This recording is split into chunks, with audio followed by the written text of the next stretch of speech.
السلام علیکم۔ Mental health news میں آپ کو خوش آمدید کہا جاتا ہے۔ دنیا میں بڑھتے ہوئے ذہنی مسائل کے باعث اس چینل کا آغاز کیا گیا ہے۔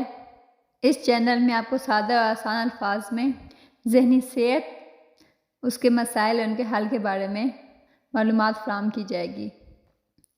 آج ہم یہ جانتے ہیں کہ ذہن کیا ہے، وہ کس طرح سے کام کرتا ہے۔ بے شک ہر نفس کو موت کا ذائقہ چکھنا ہے، اور نفس کے بنیادی طور پر 3 حصے ہیں: جسم یعنی باڈی، حواس خمسہ یعنی ہماری 5 سینسز، اور تیسرا ہے ذہن یعنی ہمارا مائنڈ۔ جسم کا عقل سے براہ راست کوئی زیادہ تعلق نہیں ہے۔ جسم کو اپنے بچاؤ کے لیے خوراک چاہیے، اور افزائشی نسل یعنی ریپروڈکشن کے لیے وہ ابدی اور زوال ہونا چاہتا ہے۔ اس کے لیے وہ اپنی نسل کو آگے بڑھاتا ہے۔ پلیے یعنی لذت کا جسم کا نہیں بلکہ یہ ذہن کا مسئلہ ہے۔ دوسرے نمبر پر آتا ہے حواس خمسہ۔ حواس بنیادی طور پر وہ 5 ہوتے ہیں۔ دیکھنے کی ہماری حص ہوتی ہے، سننے کی، چکھنے کی، سونگھنے کی اور محسوس کرنے کی۔ یہ جسم کے لیے سینسز کا کام سارا انجام دیتے ہیں، اور دنیا سے معلومات اکٹھی کرتے ہیں اور دماغ کو پہنچاتے ہیں۔ اب ہم ذہن کو سمجھنے کے لیے ایک مثال سمجھتے ہیں۔ فرض کیجئے کہ ایک شخص کو میز پر لٹا کر اس سے اس کا نام، بیوی، بچے، تعلیم اور کاروبار کو پوچھا جائے۔ جواب ملنے کے بعد اس کے دونوں بازو کاٹ دیے جائیں اور پھر یہی پوچھا جائے کہ تم کون ہو، تو جواب پہلے والا ہی ملے گا۔ پھر دونوں ٹانگیں بھی جسم سے جدا کر دی جائیں اور شخص میز پر پڑا ہوا محض ایک دھڑ ہی رہ جائے، تب بھی اس کا نام، تعلیم، کاروبار، گھر بار، بیوی، بچے وہی رہیں گے۔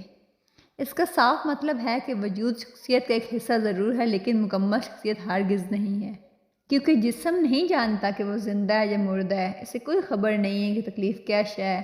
یہ سب کیا کرتا ہے؟ یہ سب تو اسے ذہن بتاتا ہے، حواس بتاتے ہیں۔ اسی طرح حواس یعنی 5 سینسز کے پاس بھی اپنا کوئی علم نہیں ہے۔ ذہن کے بغیر حواس کے پاس بھی جو معلومات ہیں وہ ہماری کسی کام کی نہیں ہیں۔ ذہن انسانی جسم میں یادداشت کا مرکز و محور ہے، اور یہ ایک ڈیٹا سینٹر ہے، یا آپ اسے تجزیہ کار بھی کہہ سکتے ہیں۔ یہ ہمارے تمام جسم اور حواس 5 سینسز پر حکمران ہے۔ ہمارے 5 سینسز وہ باہری دنیا کی معلومات اسے مہیا کرتے ہیں۔ اس انفارمیشن کی مدد سے وہ ماضی کی تجربات کو استعمال کر کے ذہن ایک تجزیہ کار کی حیثیت سے فیصلہ صادر کرتا ہے۔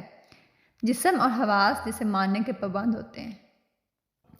اس کے علاوہ یہ بھی جان لینا ضروری ہے کہ ذہن مائنڈ اور دماغ برین دونوں ایک دوسرے سے الگ ہیں، مگر ایک دوسرے سے جڑے ہوئے ہیں۔